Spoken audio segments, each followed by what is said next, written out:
Pomudimu ensem dia na mesanso atufo akachire wo se busumi ewomu yi ye de hwe eye kokramyade eto anufu mu enu nti wo ye obanko ade bema tumi eto wo eye wanufu mu bi enu nti nya manko a oba ne bema ninanu obetumi akọ asopiti na yetumi de ensa no fefa wanufu no ho ahwe se dwoa bi damu a enhye da nya dwoa eye dwoa papa na yetumi ahwe na yetumi aka ede ama wo se na mekan no obenya bema so enya opani ba akwa wadi eye akotene yie ewa pomudimu nsem no sanso nimu de ewa hahan ho ayede ye nduro opani professor wiafe akenten wo fonton from dwumadi so beka saye na nensem oka nyina no ene se ne kokram yade a eto anufomu abaniti bia anase niam obetumi dia ye na watumi atu sa ne mani nyina ase no ye wa hahan ewo ho no obetumi afrafra na etumi dia tu ase nensem no sei ene ochiremu one blended 3 of the leaves with 500 ml anopa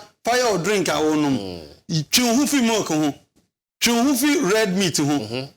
Exercise barefoot when your breast cancer ma onasin tarefom. Fire and say shoes yes ntinu akose shoe and say gums no shoe. Now exercise shoe no instead of exercising your body. Pa ona to form nante. Drink more water. Ma ensuo nya waduane ne ema bibi se kokumba eniema asi kire nim kokumba wetwitwa o carrot o leeks o broccoli ni nyina o kontomre na wo a twi no akama ema ne mini bebre ne twi fa o coconut oil ana wadwun kakra eguso that is pure oil we plant a friend atadwe Nabusuye di baako nabusuyeni baako ni we directly from Suriname. Ni root no cancer adro.